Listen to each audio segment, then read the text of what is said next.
শহীদ president Ziaur Rahman ও সাবেক প্রধানমন্ত্রী বেগম খালেদা জিয়ার সমাধিস্থল সর্বসাধারণের জন্য উন্মুক্ত করে দেয়া হয়েছে। বৃহস্পতিবার দুপুরে সর্বসাধারণের প্রবেশের জন্য উন্মুক্ত করে দেয়া হয়। সাধারণ মানুষসহ দলীয় নেতাকর্মীদের অনেকে খালেদা জিয়ার প্রতি শ্রদ্ধা জানাতে সকাল থেকে ওই এলাকায় ভিড় করেন। উদ্যান বন্ধ থাকায় বিজয় সরণি মোড়ে উদ্যানের প্রবেশ মুখে ব্যারিকেডে অপেক্ষায় থাকেন অনেকে। সমাধিস্থলে যেতে না পেরে অনেকে রাস্তায় দাঁড়িয়ে দোয়া করেন। সংস্কার কাজ চলমান থাকায় বন্ধ রাখা হয় ভেতরে প্রবেশ, তবে এখন তা উন্মুক্ত করে দেয়া হয়েছে। পুরো উদ্যানের নিরাপত্তায় পুলিশের পাশাপাশি রয়েছে অন্য বাহিনীর সদস্যরাও।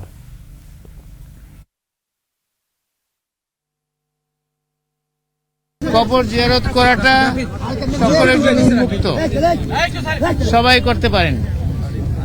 সেই হিসেবে আমি ব্যক্তিগতভাবে আজকে আমার আবেগ থেকে, আমার অনুভূতি থেকে আমার নেত্রী এবং আমার নেতার কবর জিয়ারত করার জন্য আমার মন চাইছে। সেই জন্য আমি সকালে ঘুম থেকে উঠেই এটাই প্রথম এরাদা করেছি এবং এখানে চলে এসেছি। রাজধানীর জিয়া উদ্যানে রয়েছেন সহকর্মী আব্দুল কাদের নাহিদ, যুক্ত হচ্ছি তার সঙ্গে। নাহিদ, এখন কি অবস্থা জিয়া উদ্যানের? লোক সমাগম, নেতাকর্মীদের সমাগম কেমন দেখছেন?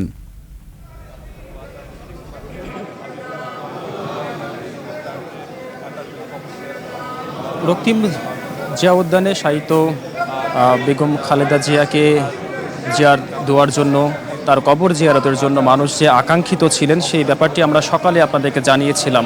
এবং সকালে যখন রাস্তাটি বন্ধ ছিল তখন অনেক মানুষ ভিড় করেছিলেন, আবেদন করেছিলেন যেন জিয়ারতের সুযোগ দেওয়া হয়। এরপর আমরা দেখেছি যে বেলা 11টার সময় এই সড়ক উন্মুক্ত করে দেওয়া হয় এবং এরপর কিছুক্ষণ পর মোটামুটি লুৎফুজ্জামান বাবর এখানে আসার পর এখন সর্বসাধারণের জন্য উন্মুক্ত করে দেওয়া হয়েছে এবং সব শ্রেণীর মানুষ এখানে কিন্তু আমরা যে তারা জিয়ারত করছেন।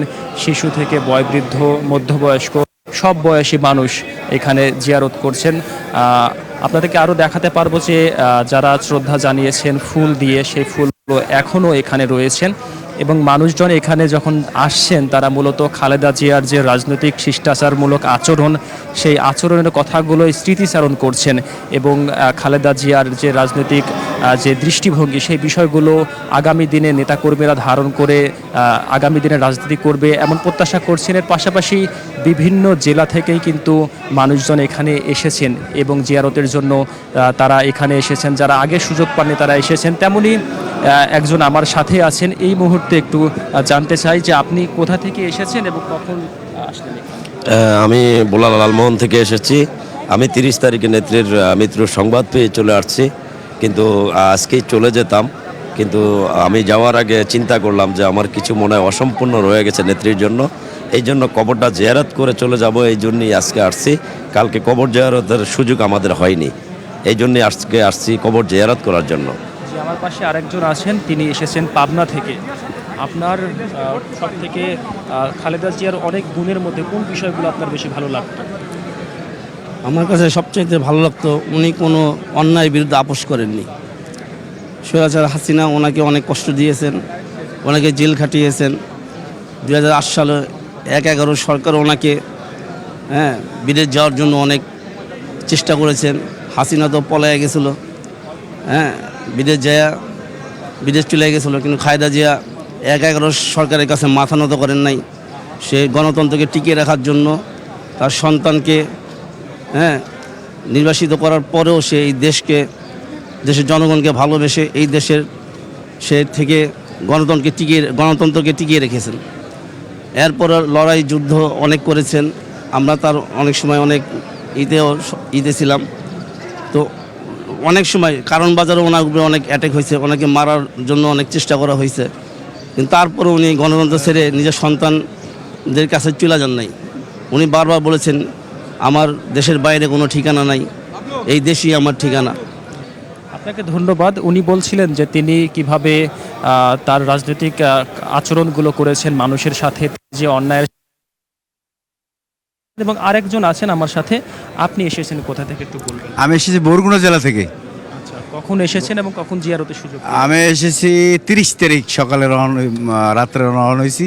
আমি 31 তারিখ ঢাকায় এসে পৌঁছেছি 21 তারিখে এই যে জানাজার পড়ার জন্য জি আপনার কাছ থেকে একটু শুনতে চাই কিছু কথা। ম্যাডাম জি এ সম্পর্কে তার জীবনের ইতিহাস ব্যাখ্যা করার মতো আমাদের সাধারণ জ্ঞানে কুলায় না, তারপরও আংশিক কিছু ব্যাখ্যা দেওয়া যায়।